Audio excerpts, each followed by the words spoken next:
to the 2 o'clock session, which we are starting now. Now it's, what time is it now? I have to look at the iPhone. 2:12. Okay.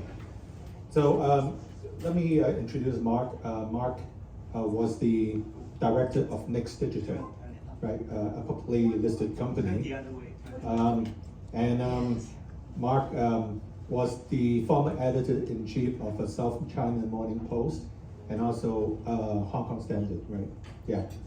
And I got acquainted with Mark when I was running for the Peak District Councillor. Yeah. That was 2017. Yeah.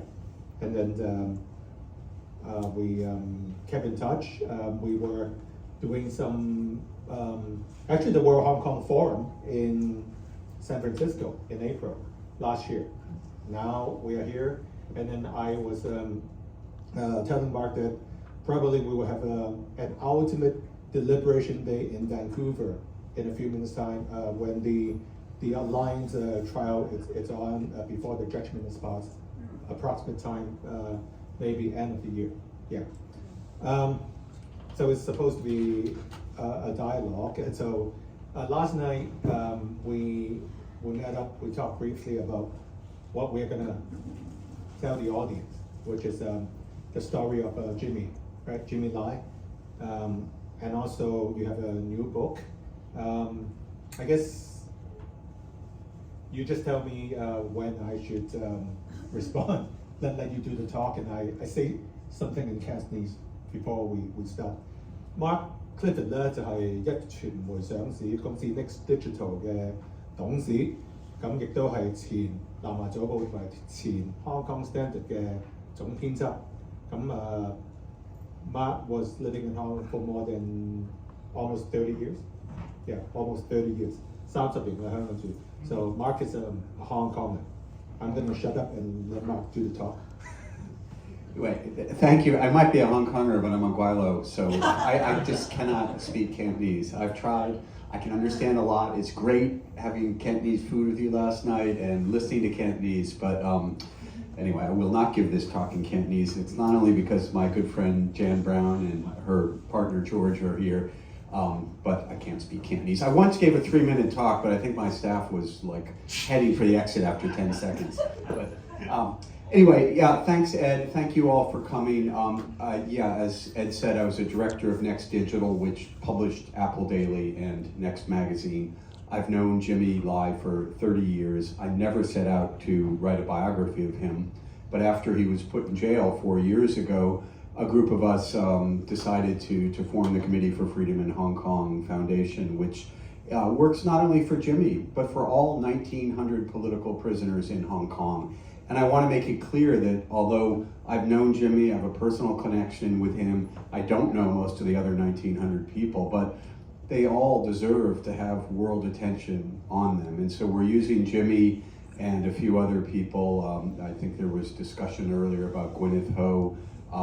There's Lee Chuk Yan, Chow Hong Tong. There are names that among this group would be well known, but there are another, almost 2,000 people who've been convicted of political charges in the last 5 years, or another 3,000 something, who, as Winnie, whoops, I think we got to start this again. Winnie mentioned are on remand. They haven't been convicted of anything. They're just being held awaiting trial. So it's a very, very cruel system in Hong Kong right now. And I think communities, people like you have done a really good job of keeping Hong Kong in the frame in the last 5 years. Just look at what's happened since the 2019 protests. I mean, we had almost as soon as we started the Committee for Freedom in Hong Kong, as it was then known, the U.S. withdrawal from Afghanistan took all the attention in Washington. And then, of course, Putin invaded Ukraine. Then you had the Hamas attack. So we've done a good job, but it's really important that we have people like you, groups like those represented here, which continue to make sure that Hong Kong is not forgotten. So what I'm going to do is just speak for 10 or 15 minutes or so, go through some slides pretty quickly, just to situate. I mean, it's almost all Hong Kongers here, but I'm going to try to put Jimmy in the perspective of the changes that Hong Kong has gone through in the last 70 years or so, because Jimmy exemplifies what is so great, some of the best about Hong Kong, as do many of you, but his success as a businessman and then as a publisher, and his willingness to make, not the ultimate sacrifice, but pretty close, to willingly give up his freedom and suffer for the people of Hong Kong, and so that the world will know, as Winnie said with that comment about the handcuffs, so that the world will know and understand the cruelty of the Chinese Communist regime and its Hong Kong Quislings. This is a new book. Ed took a lot of trouble, particularly at a time of a postal strike, to bring them in. So, of course, I'd be delighted to sign any, and I know you're taking donations, whether for the book or just to support the World Hong Kong Forum. So, first, so this is Jimmy. Jimmy was born in the mainland, as, of course, many Hong Kongers at that time were. He was a twin. That's Jimmy on the right, his twin sister, CY, who lives nearby, in the center, and an older sister who Jimmy and CY had to take care of. Jimmy describes her as slightly retarded. The mother was left as a single mother when the father went to Hong Kong. The mother was in and out of labor camps in the early 1950s. I don't need to go on about the cruelties of the Maoist regime, but let's just say Jimmy was forged in fires that almost none of us can understand. He was a street kid, he was a hustler, he never finished primary school, he was out on the street at the age of 6, 8, doing black market stuff, being a porter, carrying luggage at the Guangzhou railroad station. He's a tough guy. This is what forged him, is the early Maoist years, which saw his family ripped apart.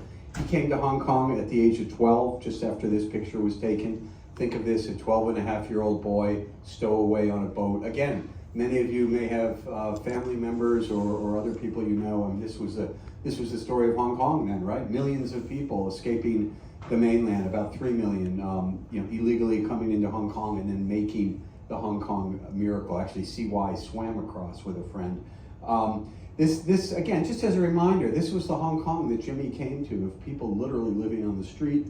His aunt, who was the only name he had at that point, his father had gone to Hong Kong, the family had split up, and he found his aunt. She was living in a place much like this with her husband. It was too small for Jimmy to even sleep on the floor. So they found a place for him in a glove factory, where he spent that first night sleeping on a table, started working in the factory. 15 years later, he owned a factory. Quickly became one of the largest sweater manufacturers in Hong Kong, if not in the world. He thrived. This was the Hong Kong more of the 70s, the go-go years, when he was running Comitex, the sweater company. Got bored with making sweaters. And he started Giordano, which it looks a little rumpled here, but it was such a breakthrough in terms of retailing. We can talk a lot more about the development of the middle class, etc. But Jimmy had an eye for fashion and an eye for color and an eye for retailing, merchandising. And I should say, I hope that we can bring his longtime colleague Simon Lee, who helped me a lot on the book, who's back there, who can really talk a lot about Jimmy's business expertise. I won't go into great detail here, but we can get back to that if anybody's interested. Then, of course, there was April, May, June 1989. Tiananmen picture, Chai Ling, Wu Kai-shi, Wang Dan, Giordano, and Jimmy. Jimmy had the idea of making T-shirts with their pictures on them, selling them in Giordano stores, and sending the proceeds up to Beijing. He sent a fair amount of money. He also sent things like tents and other material to help the students. He was so taken, so moved by what the students were doing.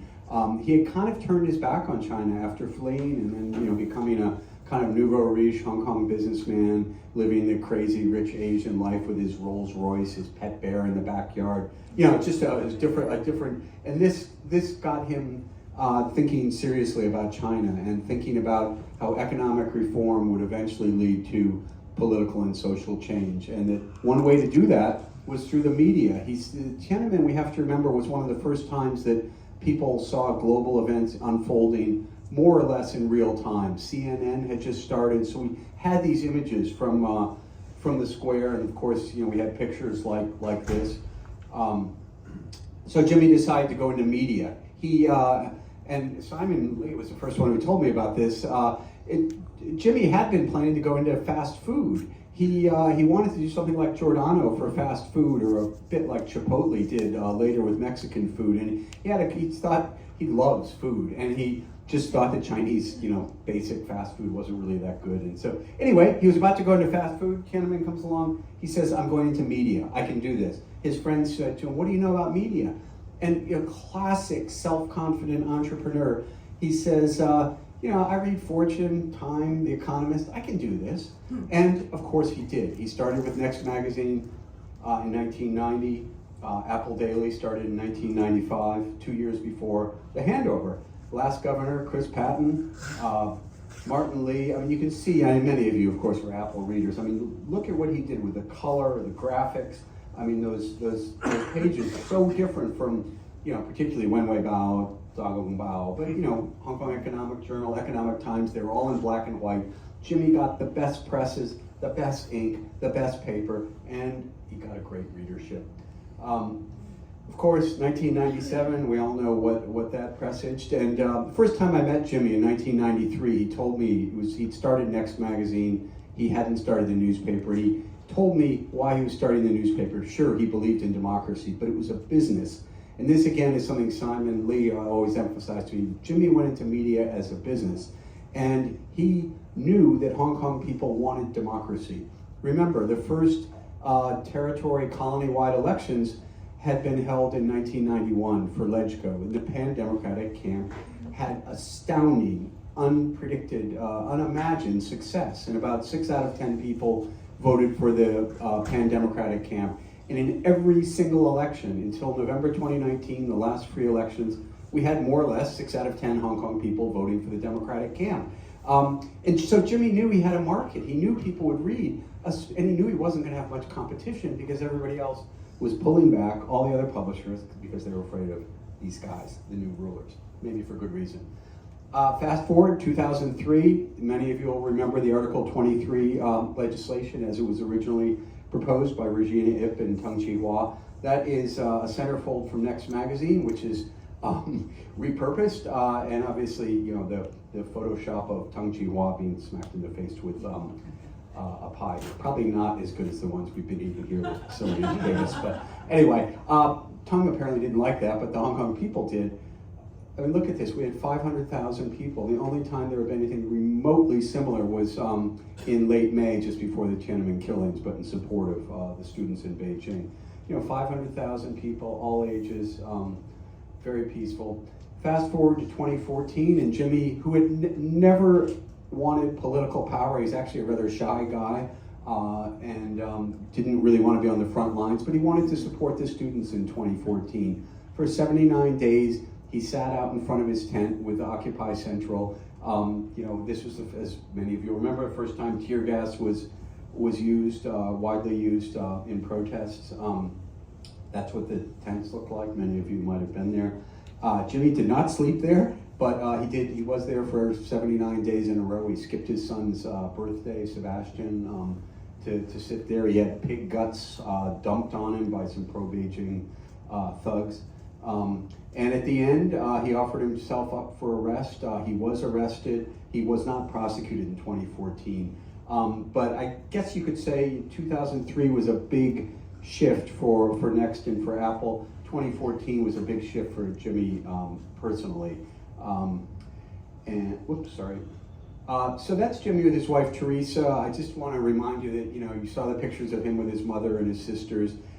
Jimmy is a family man. His family is so important to him. His Catholic faith is extremely important.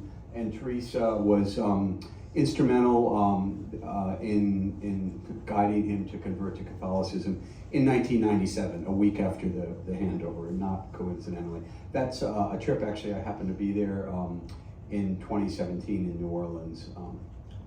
Fast forward, 2019, just a reminder of, really how peaceful but how massive the crowds were in 2019. This was August 18th, 2019. He went to jail for this, for leading an unauthorized assembly. That's from the Chung Kong building. Again, just a few pictures from 2019 to remind you, Jimmy's on trial because he's regarded as kind of the mastermind, some conspirator of the Hong Kong movement. I mean, I don't think 2 million people were out in the streets because Jimmy Lai told them to get out there. We saw some of the Lenin Wall pictures, I think, in Ricker's nice presentation. Lunchtime in a shopping mall. And this is interesting because it's Jimmy with Martin Lee and John Lewis, who's the iconic civil rights protester in the US, who's probably the most famous exponent of nonviolence. I mean, he had himself bitten by police. He allowed himself to be bitten by police dogs and other things during the desegregation movement in the South in the 1960s, later went on to a distinguished career in Congress. Jimmy, this was his famous July 2019 visit to the US when he met with Vice President Pence, Vice President Pompeo, National Security Advisor John Bolton.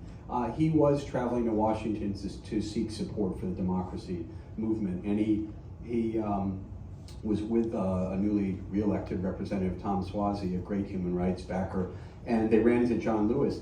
And Jimmy said he asked Lewis, and Lewis then right here made this video exhorting the students in Hong Kong to stick with nonviolence. Jimmy is a principled man of nonviolence. Again, it's so ironic to see him on trial when, if anything, a younger generation of activists found him much too conservative, much too timid, kind of asked, Martin, Jimmy, what do you guys get in 30 years? But anyway, that's the reality of the Hong Kong government these days. Just a portrait relatively shortly before he went to prison.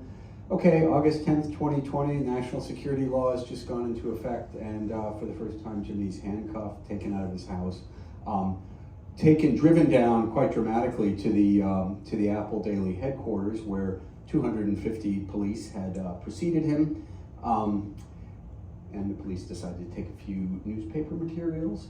Perp walked him through, obviously trying to intimidate him and the rest of the staff. I have to say the staff were incredible. There was one journalist who was famously interviewing him as he's being led along by the police. What do we do now? And he said, they made us a meal. We've got to eat it. We've got to deal with this situation. This is just more from that day. He gets out. They held him for a couple of days. By December 2020, he was in jail. He got out for a couple of days over Christmas and then was put back in for good on December 31st. So it's in fact been a little more than 4 years. Most of that time in solitary confinement. You can see he's got chains on him. I mean, again, it's just a pathetic, performative spectacle on the part of authorities. Holding a 70-something-year-old guy who's always preached nonviolence, who made it very clear that he was not going to flee Hong Kong, that he was going to stay and take whatever punishment authorities meted out. Last day of Apple, very sad day for me and for, I think, millions of people in Hong Kong. And the government, for those of you who don't know or remember, we got a letter, the directors, from John Lee saying that he was freezing our bank accounts. We couldn't pay our staff, we couldn't pay the printers, we couldn't pay China Light and Power, and we had no choice but to shut down. And by the way, we could not get the monthly subscription fees from our 600,000 subscribers because the banks and credit card companies were told that if they forwarded any money to us, they were looking at 7 years in jail. So not surprisingly, that shut us down. Oh, and by the way, then the government launched investigations into the directors and sued us for not paying our employees on time. So that's Hong Kong. This is the last picture we've seen of Jimmy. It was taken about a year and a half ago in the summer of 2023. It was taken by an AP photographer, long lens, taken surreptitiously from the hills above Stanley Prison. For her pains, the photographer has been denied a visa to Hong Kong, I believe thrown out as well. Anyway, she can't work in Hong Kong, but I give AP credit for getting this picture. No videos, no pictures, nothing from the courtroom. We can talk more about the trial if people are interested. This is some of the things, as I said, Jimmy Lai is not our only case. However, he is well known internationally and we campaign around him. So we've done some large scale wall projections. This is the Guggenheim Museum in New York, also the Guggenheim.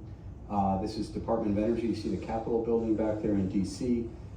This is Tower Bridge in London. And this is Jimmy's family now. So it's Therese on the left, Claire and Augustine in the back. So yeah, I'll stop there. Okay. So I guess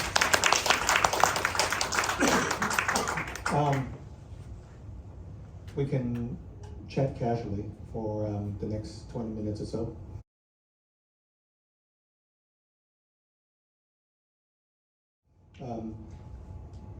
The bounty list on Christmas Eve， 大家都知道，即係有6個香港人被通緝，1 million honky, right? Each person.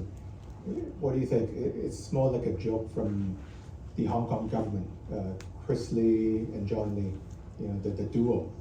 When you put it up, you know, is it serious? I mean, is there any merits? It strikes me as performative. One of my colleagues, there are a few of these papers left that have some more information on my group. We go on the website, but two of my colleagues now have bounties. There are 9 of us, and the 2 obvious Hong Kongers have bounties on their head. The latest one on Christmas Eve, as you said, Chloe Lai is 19 years old. She moved to the UK when she was 15. She's 19, but because she's working with us and we've called for sanctions, they decided to put a bounty on her head. You know, it's tempting to just say it's a joke, it's performative. I mean, you know, what's somebody do? Kidnap her and bring her back to Hong Kong? I don't think so, but it does strike fear into people. And I mean, I think as Winnie and others have said, you know, if we're afraid, nothing will get done. And so this, you know, definitely makes Hong Kongers and Chinese, you know, much more reluctant to speak out on Hong Kong issues. So I don't, it's a joke, but I wouldn't dismiss it. If it happened to me, I probably wouldn't be thinking it was so funny, right? They bring in people's parents and relatives and hassle people in Hong Kong. So it's very intimidating. It also makes the Hong Kong government look just completely stupid internationally, I think.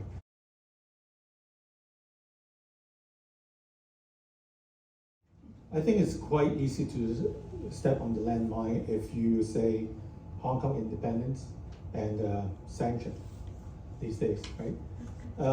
So the last list, that was the Christmas Eve. Every 3 months, they might have a quota right now. So we don't know who is next, right? But you know, like people who are still living in Hong Kong, they have to play it smart, play it intelligently. They would say, you know, we support the one country, 2 systems model, 1.0. In Cantonese, 原汁原味, right? That one. But then we already mentioned the 2.0 is the fake Rolexes. But then how long can you play it? But it seems like even the pro-establishment camp people, they are getting sick of the system, and also the atmosphere is not conducive for businesses, not like pre-2019 days. Of course,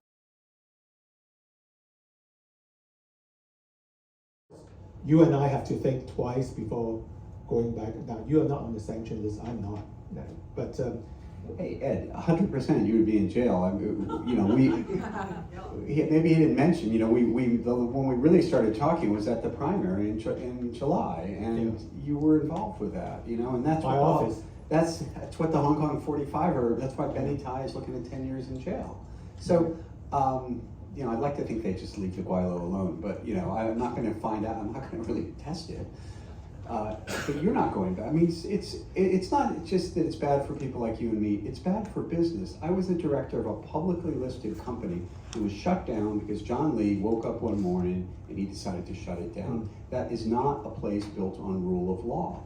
And I think that you know, we're going to see. Interestingly, Mike Pence is supposed to go to a UBS wealth management conference. And it's interesting because. So I didn't talk too much about the trial, but Jimmy, of course, I think most of you know, is being charged on national security law charges that could see him facing life in prison.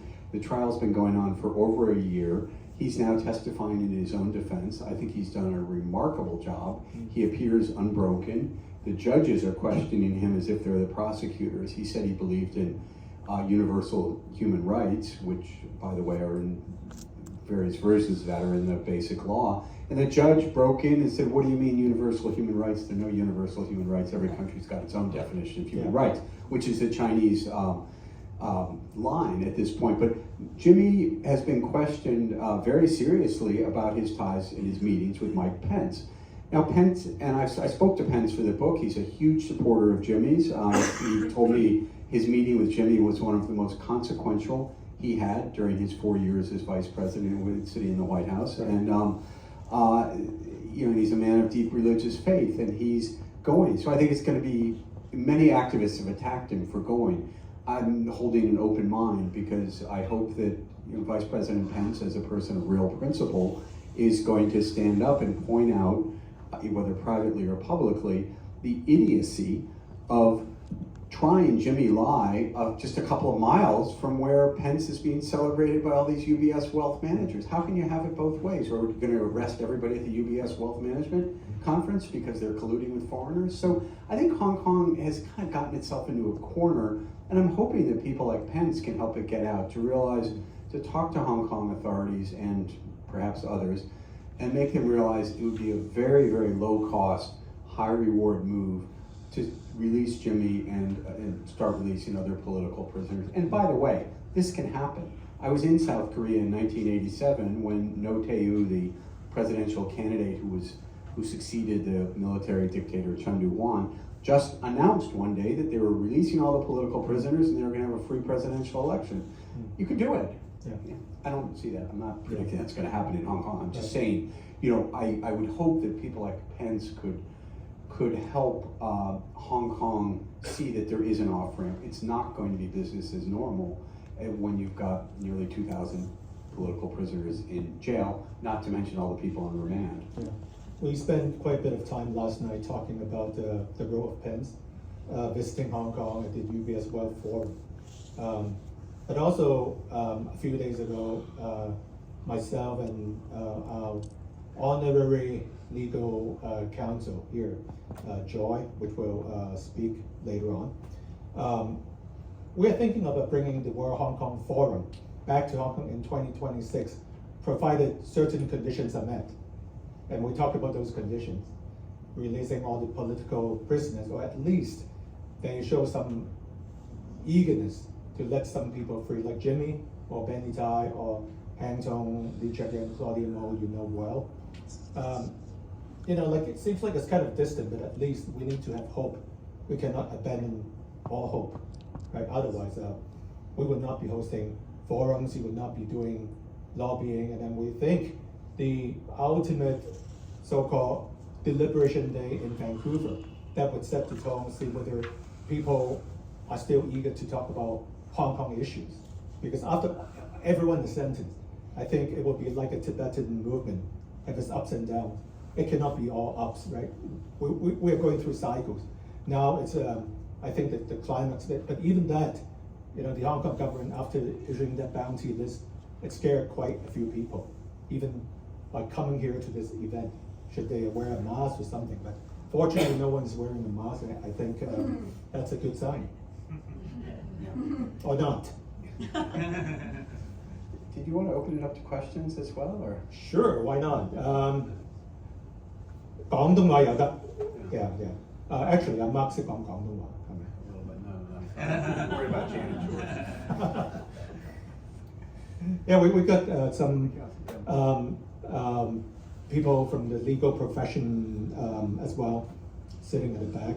They might open up later on and ask. Oh, we have Maria at the back.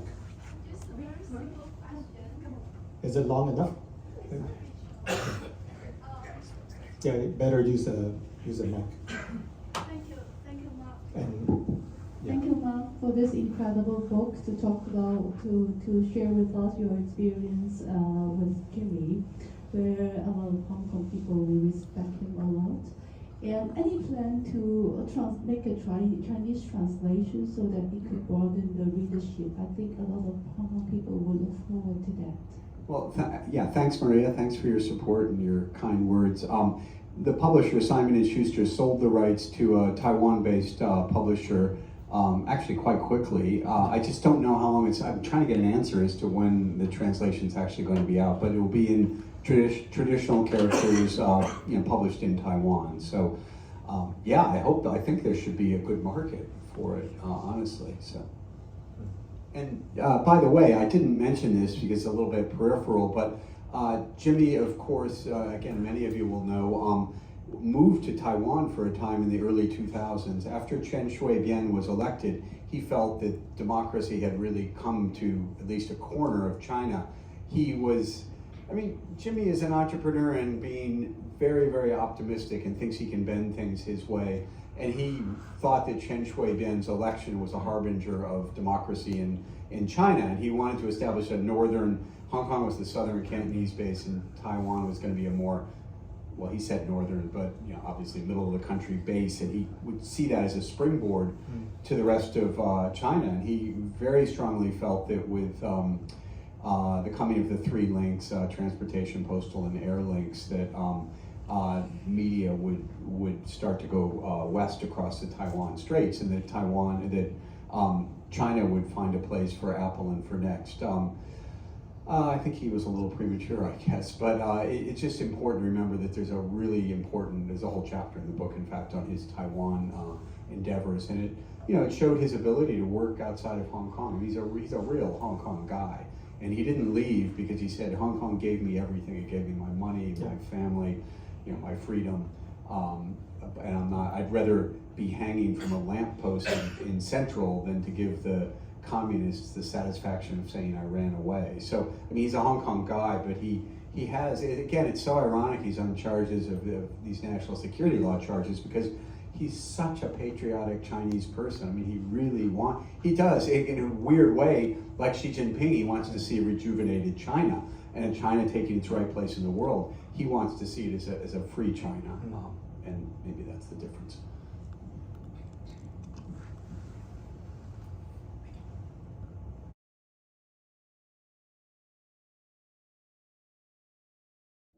Yeah, thanks so much, and I think that's a great question. And again, I haven't gotten into the more contemporary things in the trial. I'd be happy to talk about that. We were extremely happy to see President-elect Trump. At that time, he was a candidate. His remarks he made to a conservative podcaster, Hugh Hewitt, and for those of you who didn't hear, he said 100% he'd get Jimmy Lai out. It'd be very easy, guaranteed. Great, I'm really happy to hear that, and in all seriousness, we intend to hold him and the new administration to that promise. And but I do think there's a lot more going on than just a candidate talking.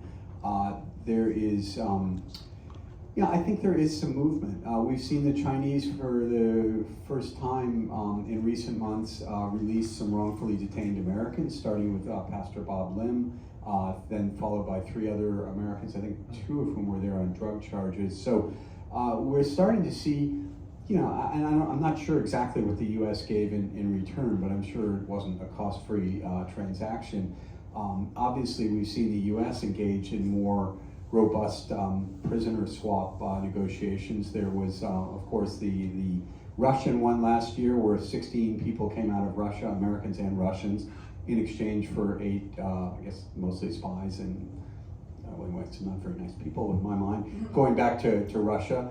There was also less well publicized, 135 people were released from Nicaragua as a result of Secretary of State Blinken and the Biden administration's work on this. So I don't know if the Trump administration is going to continue this, but it's kind of a new trend in diplomacy. Unfortunately, it's in reaction to hostage taking. Of course, in Canada, you had Meng Wanzhou and the 2 Michaels. Also very interesting, there were over 100 messages personally written or dictated by Xi Jinping in connection with the 2 Michaels, according to the Wall Street Journal, which has done some excellent reporting. So, it can happen. It's important to remember that Jimmy Lai is a British citizen. He's never had a Chinese passport. As far as his biographer could tell, the last time he used Chinese papers was when he got a one-way exit visa to go to Macau in 1961, when he escaped. The Chinese claim that he's a dual national. They refuse to give the UK consular access to him. I think it's outrageous that the UK government has not made more of a deal about this, but that's kind of a different story. But the key issue is this has to happen at the absolute highest levels of three countries, China, the UK, and the US. I'm delighted to hear that President-elect Trump, this is on his radar screen. Jimmy is a Trump supporter, or at least was in 2016. I don't know, I'm not in contact with him at the moment. And he's a businessman, he's transactional. So, it might be easier for Trump. I don't know. Obviously, we don't know what Xi Jinping thinks. The weakness of the Chinese economy and other challenges that Xi faces, I think, possibly. I'm not predicting anything that could make him more accommodating in terms of realizing, it's really a low-risk proposition. Jimmy, he's not like Nelson Mandela. He's not going to get out of prison and then try to become president of China. He has never had political ambition. As I said, he was kind of, I don't know if Simon wants to jump in here, but he's kind of accidentally got involved in the protest movement. He was happier just like kind of writing. He wrote a weekly column, ran his newspapers as a businessman. He was very rarely actually up on stage or in any kind of public role, despite some of those pictures that I showed you. I don't know, Simon, do you want to jump in with any of those?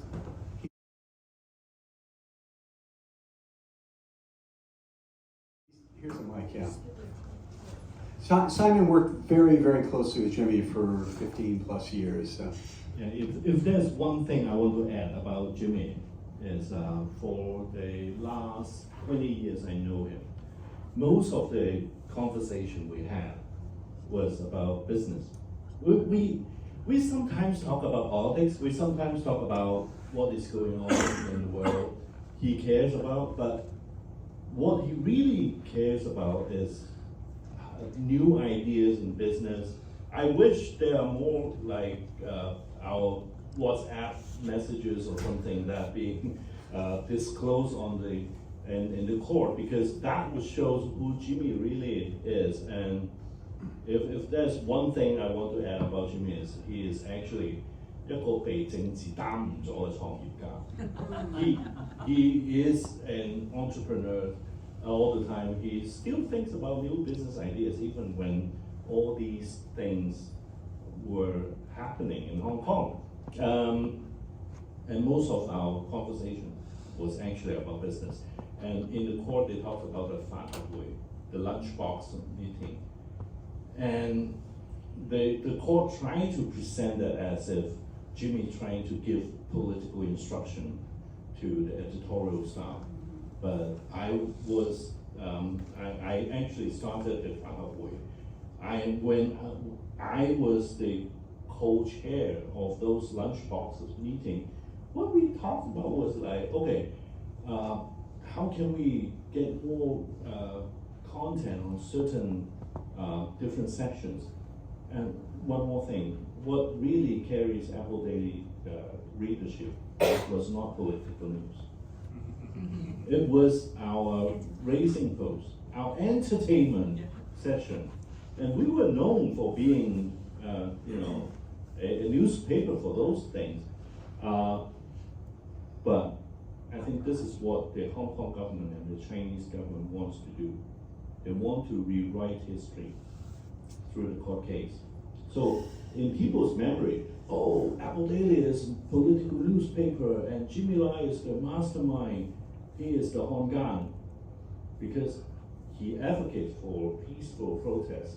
So the other crime that can impose on him is being a Hongan, a traitor. But for other kids, other protesters, then they present them as the bully, like hateful violence. And that is what CCP wants to do at the end of the day, to rewrite history, to name these people either as a violent or a traitor. And 20 years down the road, 30 years down the road, the CCP version of the history is 2019 was a riot by violent protesters backed by these Hongan. That's what they want to do. So this is, I think Mark is has done a great job keeping the history alive.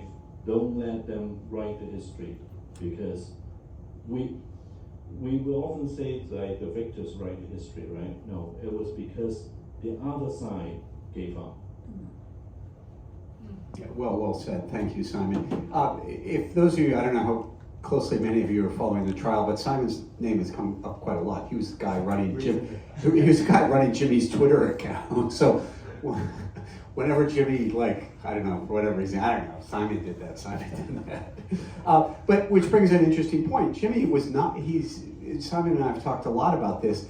Jimmy was fascinated with technology and had some decent understanding, but this was his tech brain here, and one of the things that I hope comes out in the book is Jimmy's fascination, well, with being an entrepreneur, with production processes, whether it was in his sweater factory or at the newspaper, or today, making envelopes in prison. He's forced prison labor. He makes 600 envelopes a week at about 1 US cent, maybe even 1 Canadian cent, not very much, per envelope. And he's trying to figure out how to do it faster. He came out of the garment business, but the work that Simon and Jimmy did with technology, Jimmy was consistently ahead of the curve. If he had a problem, it was that he saw ideas that were ahead of where the technology was at the time. So for example, streaming and some of the other things we take for granted now. He had innovation after innovation.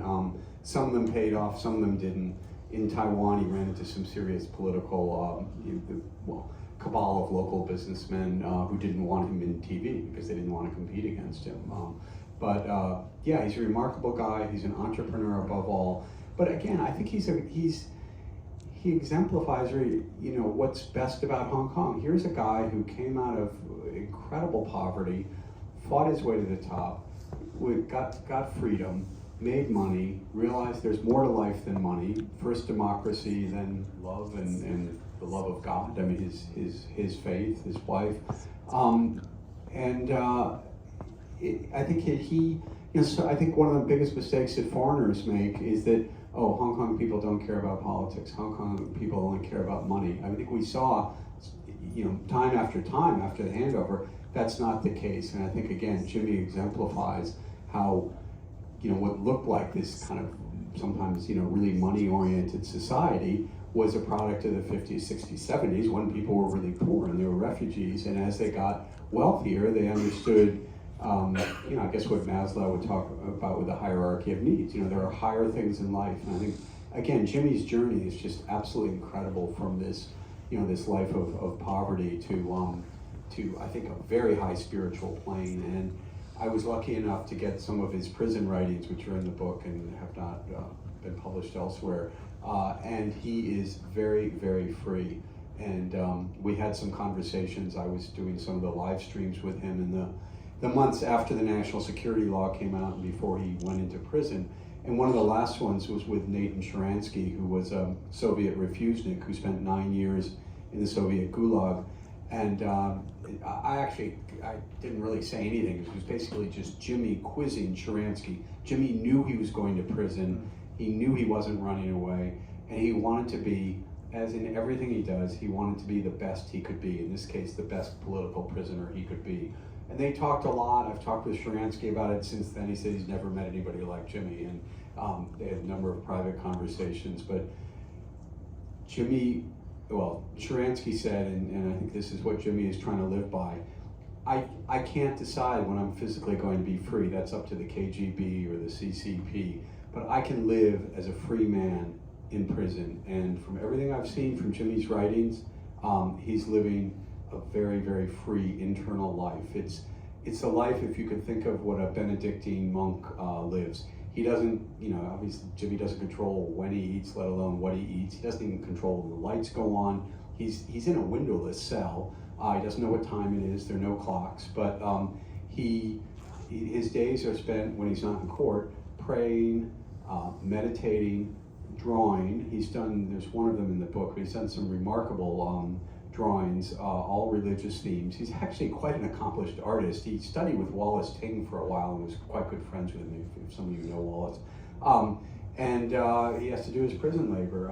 He reads a lot. It's all theology, but he He is just trying to live as a free person within extreme physical confines.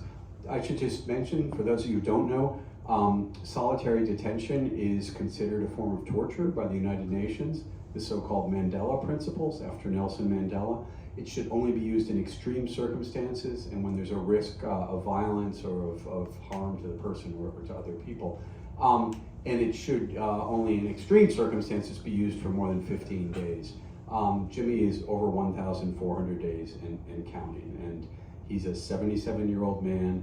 He was diabetic going in. He's had COVID in prison. He had botched cataract surgery. His hearing is not good from working in the factory.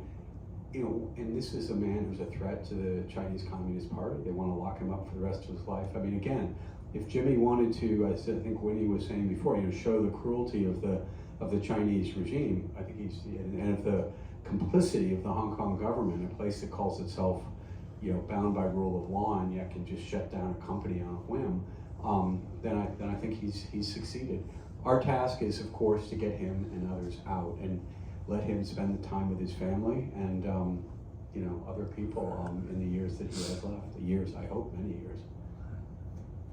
Yeah, I guess it's almost 3 o'clock, and Mark is here to sign his new book. For those interested, go to the corner and then get Mark's signature as well, since he's leaving tomorrow. Maybe a couple more questions since we started late. Can I just add one brief note, historic note, for your interest? One of the slides that Mark put up, was the National Security Police storming Apple Daily the first time in 2020. And as you remember, that first time, nothing happened. After the storming, Jimmy Lai was released a few days later, and nothing was charged, right? And on that day, actually, besides Jimmy Lai or Apple Daily, 2 other people were arrested also on other occasions, same day. One of them is Zhao Ting, you remember? And Zhao Ting was actually never charged on any national security offenses, but she was harassed. She had to keep reporting, and then ultimately she fled to Canada, and she's free now. That makes people wonder why the police did that on that particular, just a little more than a month after the national security law became enforced, and they acted on the day with nothing. Obviously, they never had any idea what to charge him until much later that year in December when Jimmy Lai was finally put in custody, when they had a more solid case against him. Well, even now it's not that solid. Okay, that makes people wonder, but nobody could understand or put the dots together. Do you remember the day that the first arrest was? August 10th.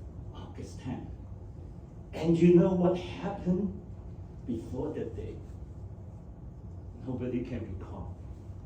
August 7th was the day when the Donald Trump administration in America announced sanctioning Carrie Lam, John Lee, PK Tang, and a bunch of Hong Kong high officials and Chinese. And that made Beijing very mad, very, very mad. So on that same day, when they stormed Apple Daily, Beijing made a huge announcement condemning the US. And when Beijing did that, of course, the Hong Kong government had to react. And actually, they probably was ordered by Beijing, all right, that you guys got to do something. That's why they went and put up a huge spectacle. How many police? 250 police. Yeah. Do you really need that? Obviously, they just want to put a show.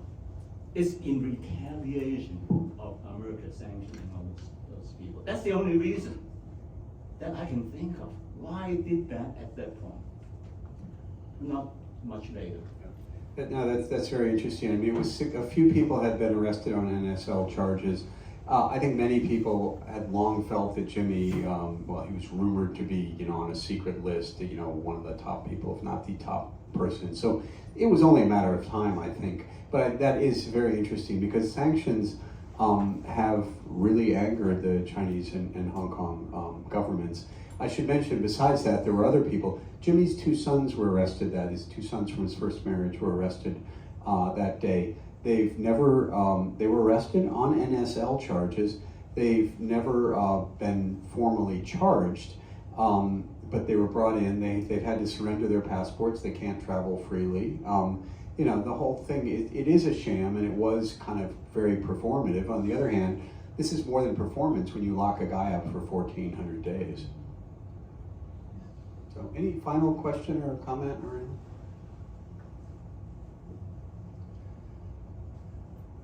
Anyway, I thank you all, and thanks. Ed went to a lot of trouble to get these books up here, so it's not really for me, but it's helped to support the World Hong Kong Forum. So I'm happy to sign anything, and you know, just happy to see everybody here.